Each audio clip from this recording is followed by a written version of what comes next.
Hi, my name's Andy Fry. I'm here at the Digital Content Forum with Dr. Alex Connock of Oxford University. Alec, really interesting session. Tell us first of all about who you are and the kind of work you do. Yeah, so I work at Oxford University, and we look at the relationship between AI and the media and how dramatically the environment around the media is changing because of AI. So you covered an awful lot of ground in that session, but what would you say are the kind of the key messages you were trying to get across to that audience?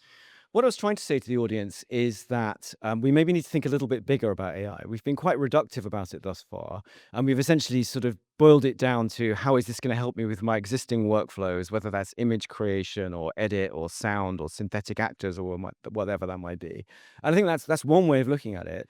But actually, if we sort of expand our horizon, we can see it as a much bigger toolkit, which will enable us to completely reinvent the formats of what we do, how we find customers, how we make money, all manner of other ways that we could actually deploy this technology to the benefit of an industry that's a little bit under siege at the moment from a number of different sources.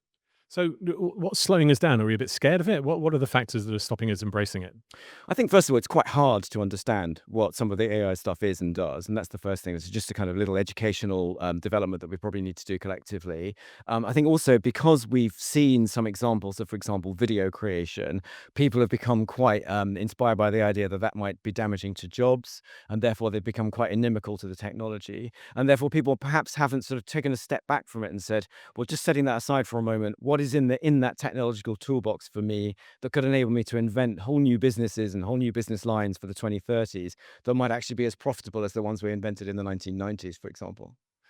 We kind of have two communities here: a traditional TV community and a creator, community. Do you think that the creators are maybe embracing it quicker than the traditionals, or do you not really see a difference between the two? Yeah, actually, funny enough, in my talk, I did make the point that I thought the creator community was embracing AI video creation much more openly, perhaps, than the traditional TV industry are. And they're perhaps a little bit less worried about the intellectual property dimensions of where the training data came from for these video creation tools.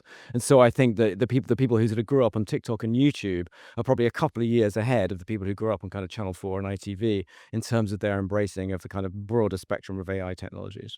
I think there is a fear about commoditization and schlock and so on, but do you think we can actually get better content, more interesting and innovative content as a result of this? I think both those things are true at once. It's certainly true that there is a lot of AI slop out there, and there's a whole new channel for them now called Sora 2.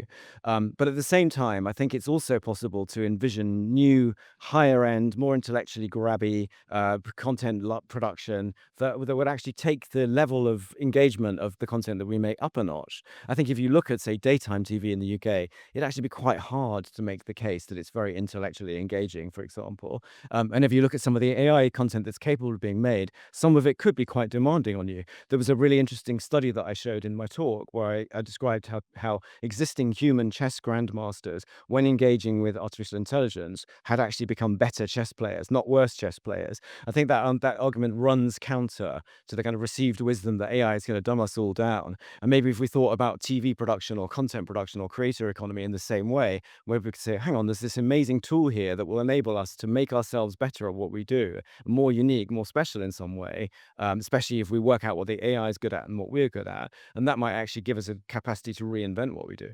So I'm a journalist. I find that AI is both an opportunity and a threat. I can see that.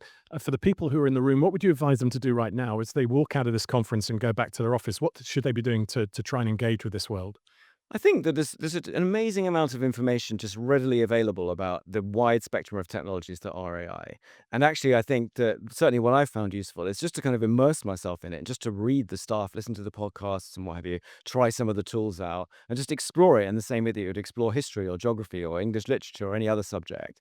And actually, you'll find by doing that, you'll probably land in a field of it that you find quite interesting, that you might be able to integrate into your work or your research or your performance or whatever it might be. So not to be kind of either positively or negatively valent towards it from a kind of a priori standpoint, but to just come at it neutrally and say, I'll have a look at this and see this kind of B and cube shop of all the different tools that I could have, and then I'll decide that's a particular angle on that I might be able to adopt in a way that doesn't dumb me down, doesn't cost me my job, but instead in some way secures me, securitizes my future against this reality that AI is going to be here. Dr. Alex Connock, thank you for your time. Thank you.